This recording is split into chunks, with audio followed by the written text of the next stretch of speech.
The Delaware County Historical Society presents Oak Grove resident, the Melching family.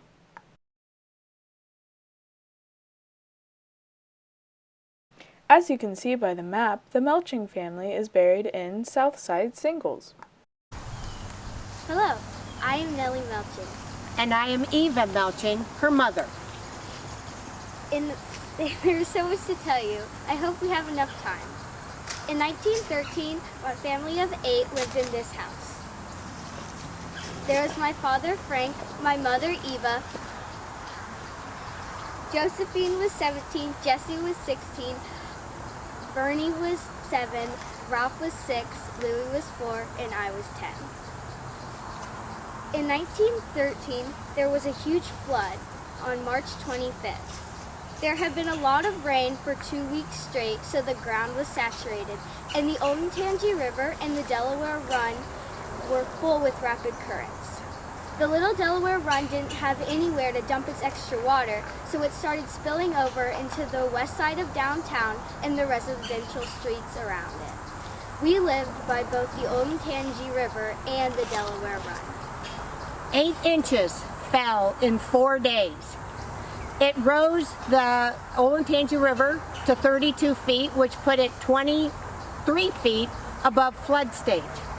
Now there were 3 bridges that connected the west side and the east side of Delaware.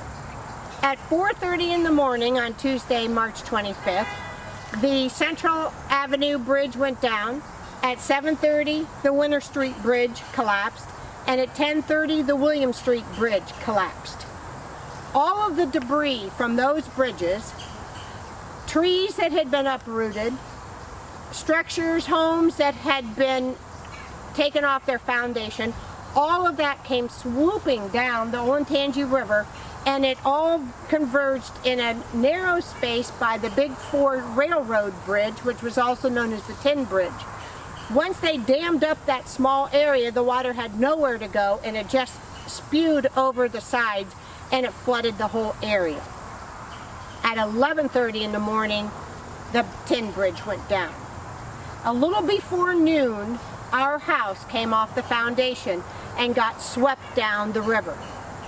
Now, somehow the Gazette managed to have a 5 o'clock edition that night, and when they reported missing people, the only one that they said survived our family was Josephine. But Vernie also survived. And on April 2nd, the Gazette interviewed little 7-year-old Vernie, and she was able to give her account of what happened that day. Nellie, would you please tell the folks, that using the information from that interview, tell them what happened according to Vernie. I remember that we were all on the second floor of our house. The water started getting deeper and deeper until it was over us children. Mama and Papa were holding up all of my siblings to try to keep them safe, but not Vernie. She had the best spot. She climbed up on the bed. The water was getting deeper until it got up to Mama and Papa's necks, as they still tried to keep us safe.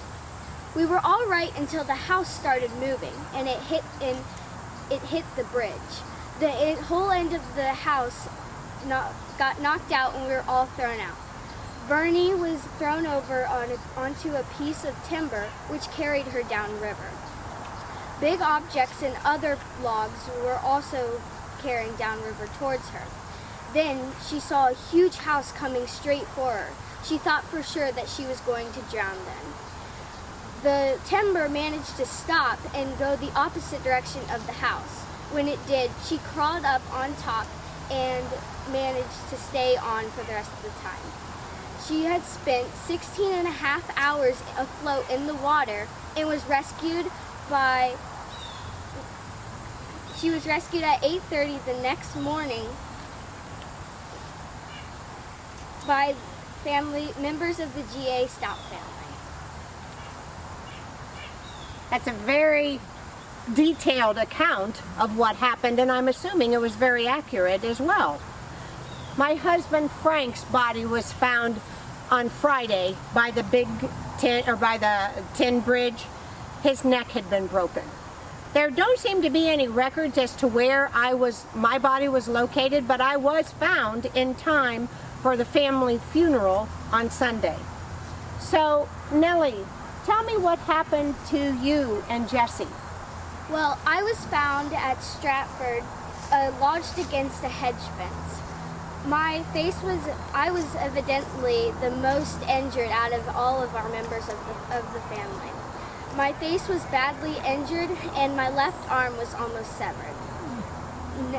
Jesse was also recovered at Stratford. Oh, honey, that makes me so sad to hear all of this, but I'm very grateful to see your beautiful face now. And little Louie, what happened to him? Well, this is pretty crazy. On the same day of the flood, a little boy the same age and size of Louie was recovered. So that little boy was assumed that was Louie.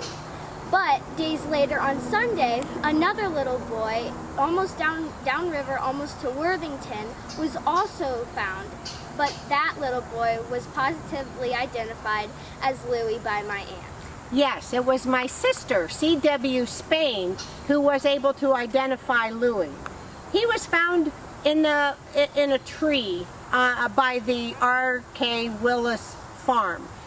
His heel had gotten stuck in the tree and he was hanging upside down. I can't imagine how terrified he must have been. But now, wait. Previously on Sunday, there had been the family funeral and a little boy had been buried thinking that was Louie.